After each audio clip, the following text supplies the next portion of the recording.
Hey, members and patrons, just wanted to record a little behind the scenes vlog before the end of July, like I usually do. I've been doing this for a while now, these little monthly vlogs for $5 patrons and members and above.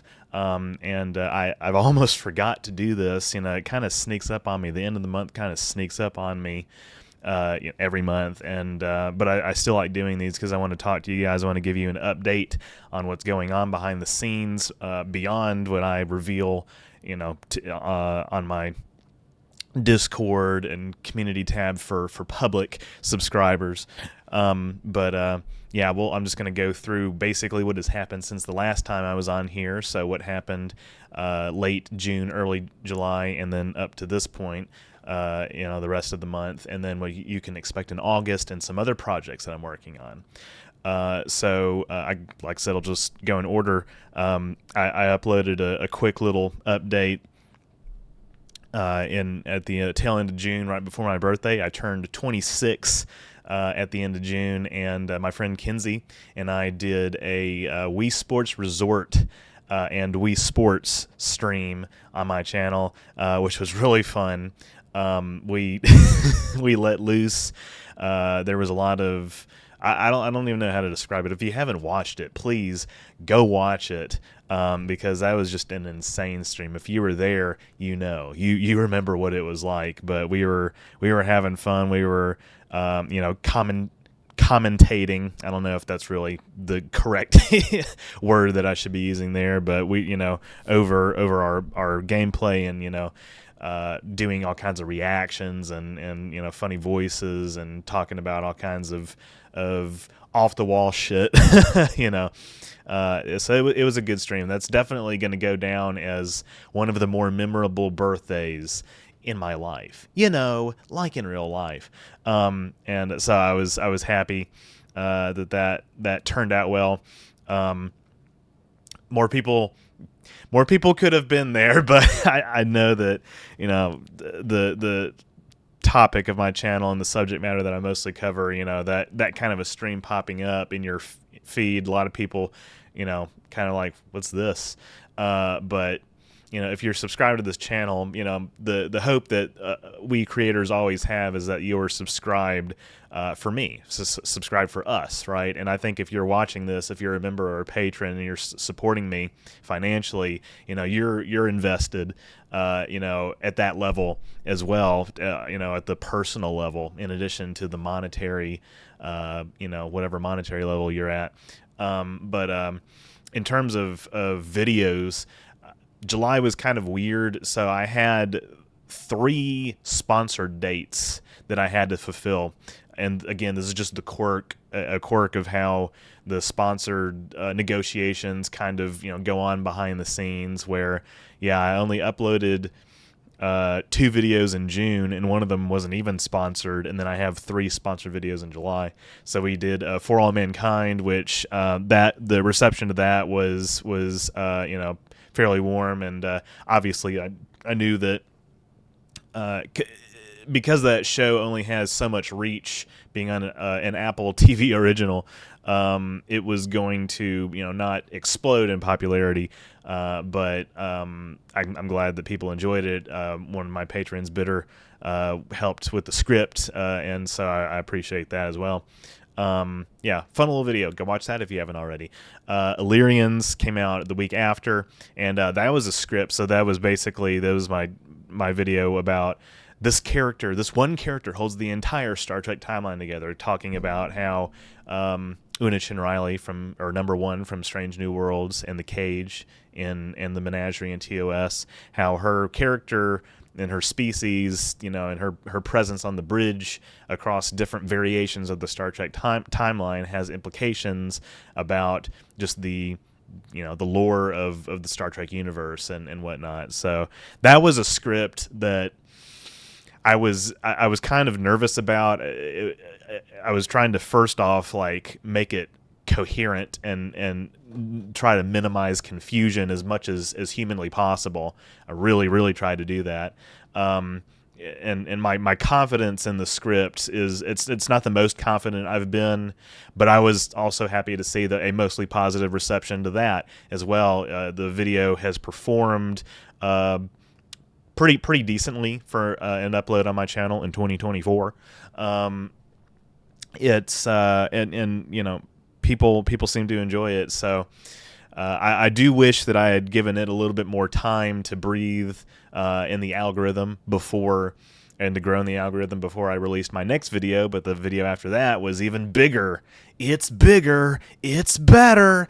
It was my DS9 retrospective, which I think a lot of you guys have been waiting for a very long time, and the reception to that was also overwhelmingly positive, and it's doing very well honestly, for a DS9 video. I had this expectation that because DS9 traditionally has been kind of considered like not one of the lesser shows. I wouldn't say it like that, but like a lot of people slept on it, and it just hasn't gotten as much love and appreciation over the years. That it wasn't going to do so well, but somehow it's doing better than my TOS video, which I kind of don't understand. If any of you guys have any insight on that, why you think that might be, why is my DS9 video doing better than my video on the original series? Put your thoughts on that in the comments below, because I'm curious to get your takes on why that happened. I'm not complaining, though, about, in a vacuum, DS9's performance, and that was an 1.5-hour video. Some people said that it was too short.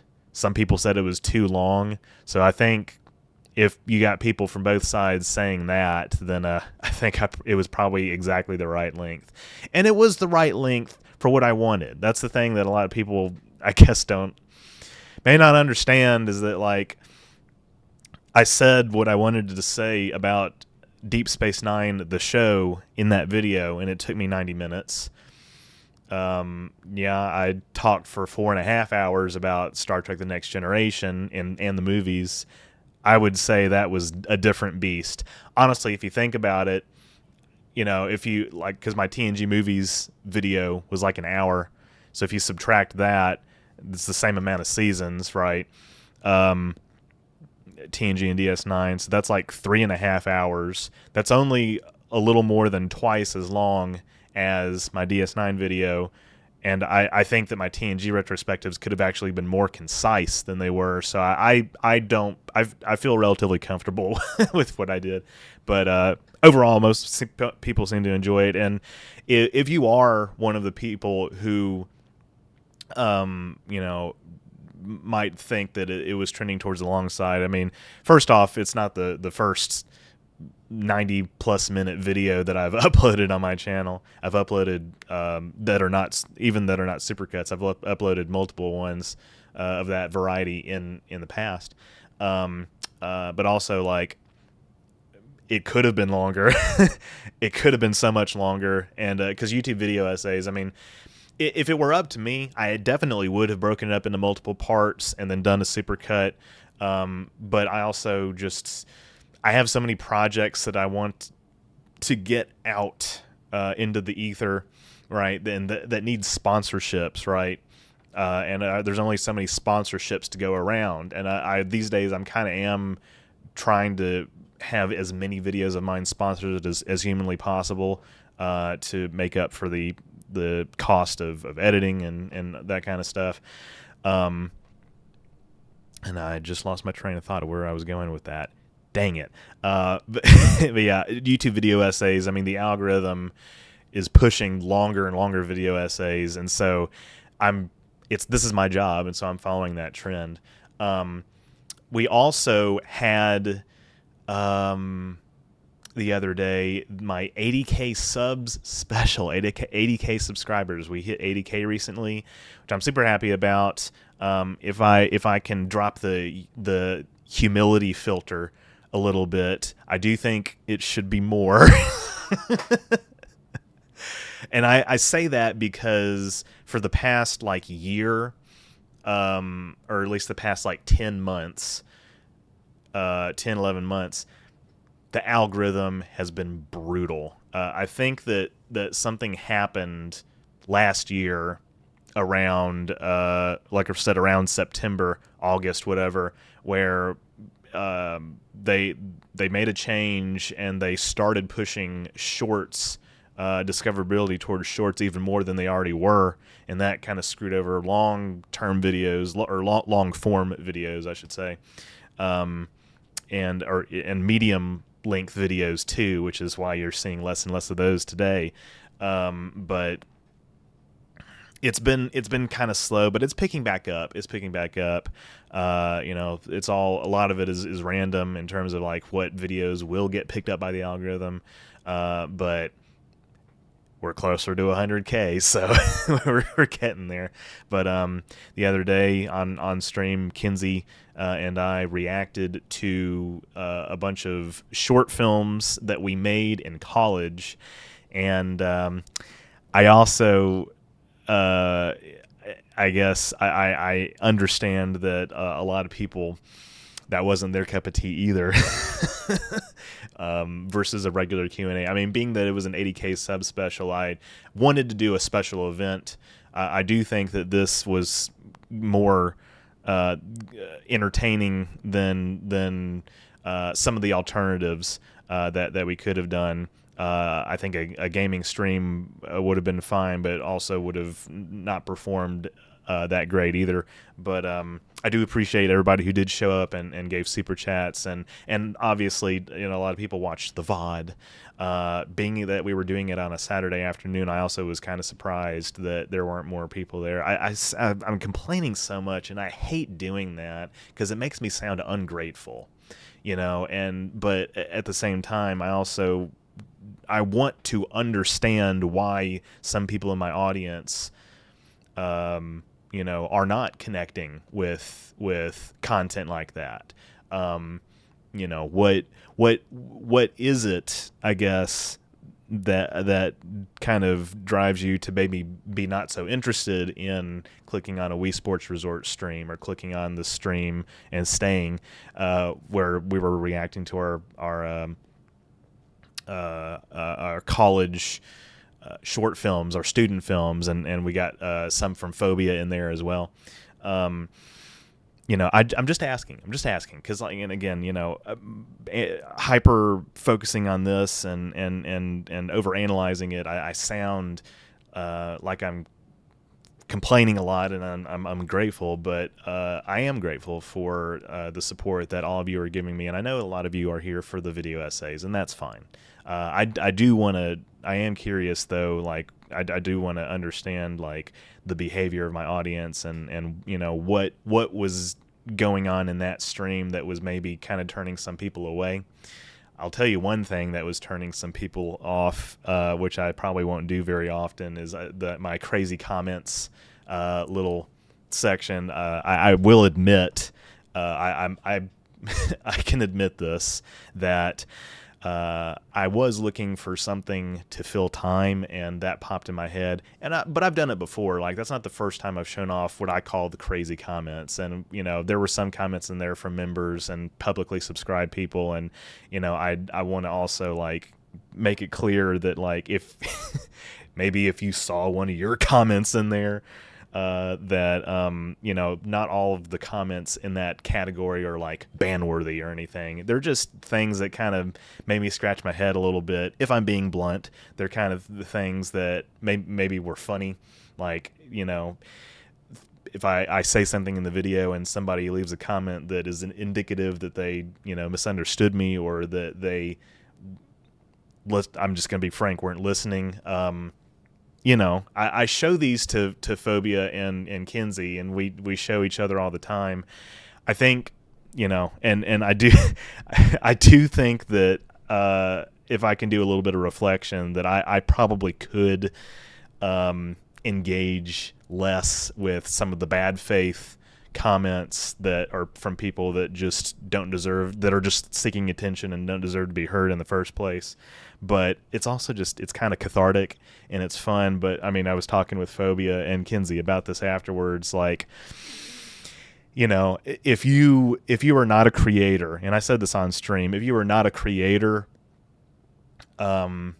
you're not gonna always understand where we're coming from when we criticize these comments, because a lot of people in my audience might agree with the comments, might think similarly to the people leaving those comments, but are not necessarily doing it in a bad faith way, and are just genuinely want to engage with my content, and are doing it in a way that maybe frustrates us a little bit. And I just think being open and transparent about how we feel about this is better, because it can open up a dialogue about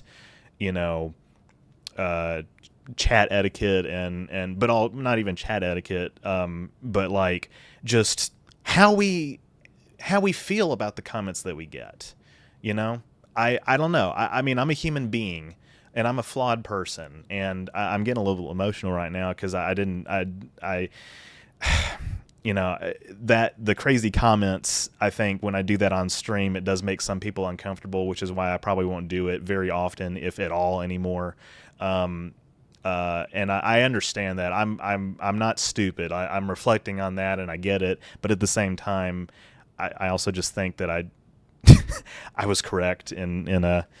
I always think I'm correct in how I respond to these people, and to to anybody, because everybody thinks their opinions are the correct ones, right? Or that they're doing the right thing. But yeah, I mean, I do see how it could be, how it makes some people uncomfortable, and obviously there's at least one person, if you were there on stream, you saw that took it way too personally, and we had to block them because they were leaving some nasty chats. PSA, if I have a guest on, do not ask me to hang up on them. That's incredibly rude and self-absorbed, and just entitled. But also, I know that a lot of people they're subscribed to a creator. They're going to just want to see that creator talk. And if somebody else is there, it's like, who's this? But yeah, don't be rude about it, for one thing. If people popping in there asking, who I'm talking to, that's fine. You're just asking a question. But like, if you're demanding that I'm like, hang up on them to focus on me, that is unacceptable. I just want to put that out there. But I think 99.9% of you guys get that and understand that, because you're normal human beings. I'm sorry, that was a little bit of a rant, a little bit of a vent, but yeah, a lot of stuff to reflect on in that. Let me go ahead. I'll go ahead and I will lay out. Sorry if my chair is squeaking, by the way. I apologize. I'm going to go ahead and lay out what you can expect in August, and I'm going to also talk about some other stuff that I've been doing this month, so this doesn't go on too long. I released the thumbnails for members and patrons of 1, 2, 3. It was actually 5.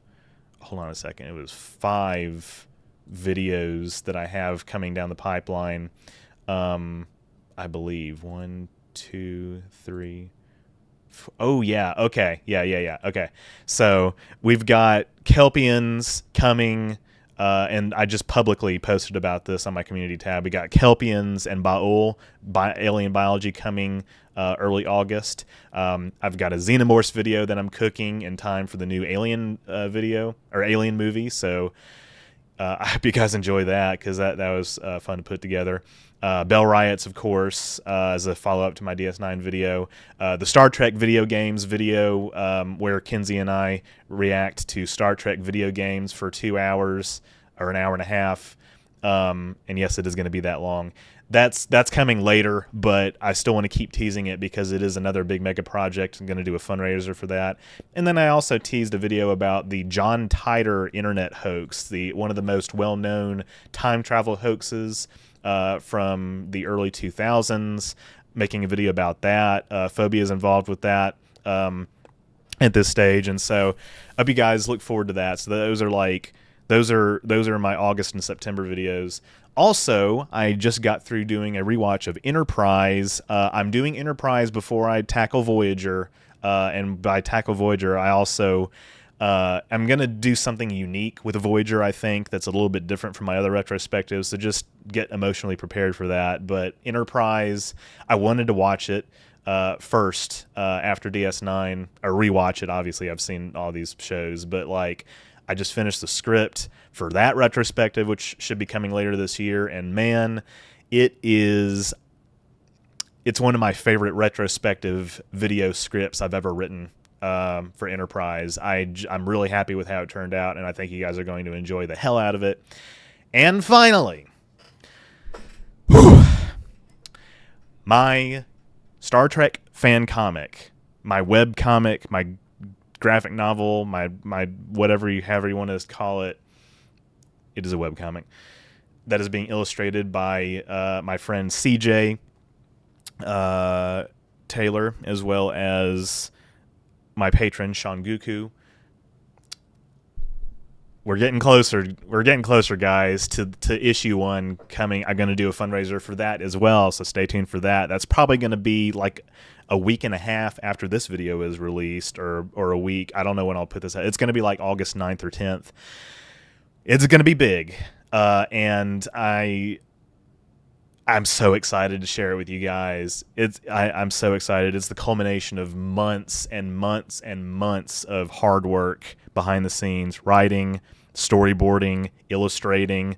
I poured thousands of dollars into this. I've shown off artwork before for it on these vlogs, on my streams, on my community tab and Discord, or maybe not the community tab, but definitely Discord. But you'll see it. You'll see it. It's set in the 25th century. It follows a original crew, Starfleet crew, as they engage in a well, you'll just have to see what kind of mission it is. But I'm so excited about that. So keep your eyes peeled for that. I'm going to go ahead and wrap this up since we're up, coming up on 22 minutes. Yeah, let me know your thoughts about what I have discussed in the comments section down below, and I will see you in the next video. Thank you for all you do to support the channel.